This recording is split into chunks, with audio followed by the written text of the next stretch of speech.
Now, before we get into this video is sponsored by Amino. As you guys know, I've worked with Amino in the past, and this is definitely great to have them on again, given that Amino is something that I use on a daily basis for its easy, accessible platform. And apart from the fact that it's a really great place to meet people and discuss about anime and manga, it's also a great place to share ideas, which brings me to a new feature that they have on there, which is stories. Sometimes you might not feel like making a dedicated video to ideas you might have. A quick way to share these ideas in a simple form is by using stories. I personally use them for quick thoughts I have on certain topics, and these don't actually disappear and are there to stay. Again, I think it's an amazing addition to Amino, and you guys should definitely check it out and check me out. I already have a story on there. Top 5 mysteries about dragon. Links will be in the description. Go check it out. But let's move on to the video.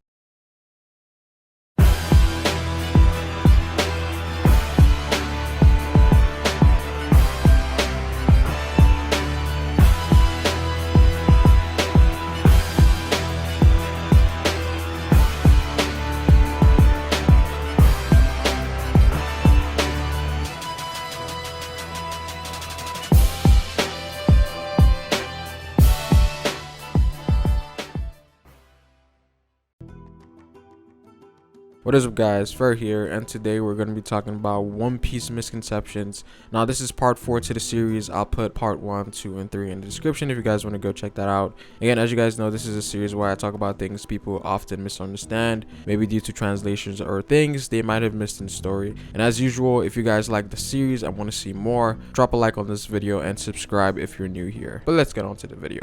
Now, the first one we're going to tackle here is Blackbeard taking in more pain. Now, the consensus that I see in the community is that he takes in twice the amount of pain, which was something that I also thought for the longest because everyone said it, and I never actually went back to the manga to see if this was true. I was going off what other people were saying, but to my surprise, we don't actually know the multiplier of how much pain Blackbeard takes in. All we can go off of is that he said that because of his devil fruit ability, he takes in all the pain, and that pain is amplified in the process, which is why he usually screams in pain anytime he gets attacked.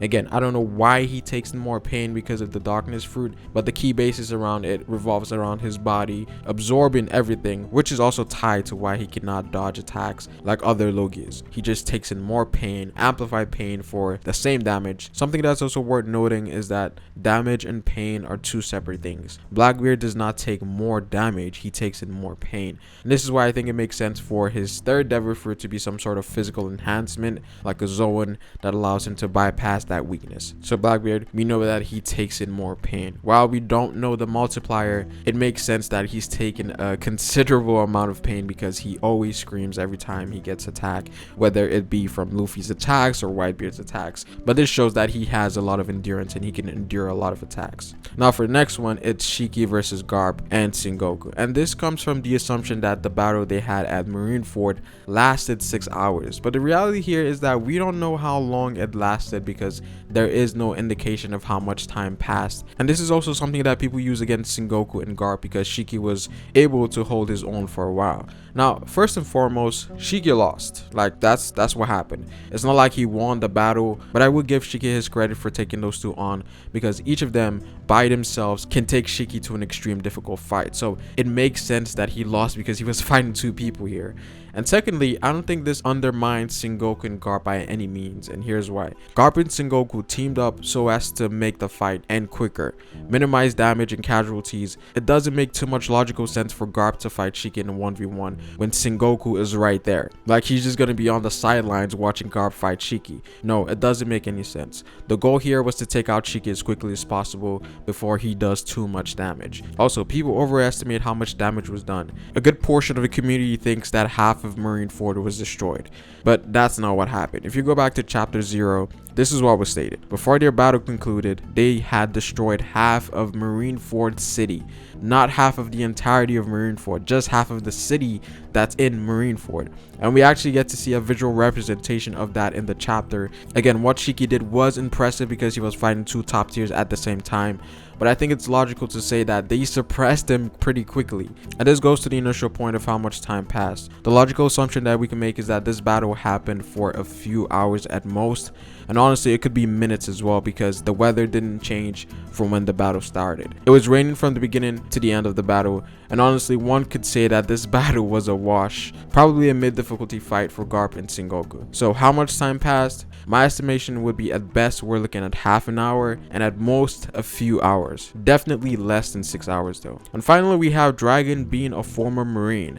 Now this is a massive theory in the community that I think a lot of people vouch for. Now there's several bases for this theory, but I'm going to be talking about the one I see the most often. The first one being Garp's relationship with a young dragon. Obviously we don't know how it is right now, but we can assume that it was similar to Luffy as a kid. And we also saw in Luffy's case that Garp insisted on Luffy being a Marine. But in the case of Dragon, perhaps he might have agreed initially to join the Marines and eventually rose to the rank of Admiral under Garp's training, but eventually something changed his viewpoints. Perhaps after seeing the evils of the world government, which could be one of the reasons he created the Revolutionary Army in the first place. And there's also this whole thing with him and Akainu, where people think there's some personal history with Akainu and Dragon, because Akainu kept calling Luffy son of Dragon during Marineford. So I guess people think something happened while Dragon was in the Marines. Maybe because he betrayed the Marines and left, but that's pretty much the general consensus behind it. Now here's where I think Dragon wasn't a Marine or an Admiral. The biggest one being public knowledge. Everyone knows who the Admirals are because they are the strongest military fighters of the world government. Even casual citizens know about them. So if Dragon was an Admiral at some point in time, people would have known about him even after he left. But from what we know, most people don't even know how Dragon came about. Now something I can actually get behind is Dragon being a Cypherpole CP0 member. I feel like Dragon gives off an assassin type vibe, or someone who stays in the shadows, and this makes more sense because this would explain Dragon's hatred towards the Celestial Dragons, because he saw how evil they were up front. So I think him having ties to the world government and him being the former leading CP0 agent would make more sense than him being a former Marine. But that is pretty much it for this video, guys. Comment down below what you guys think. Do you agree? Do you disagree? Like the video if you liked it, and subscribe for more One Piece content on this channel. I will see you guys later. Peace out.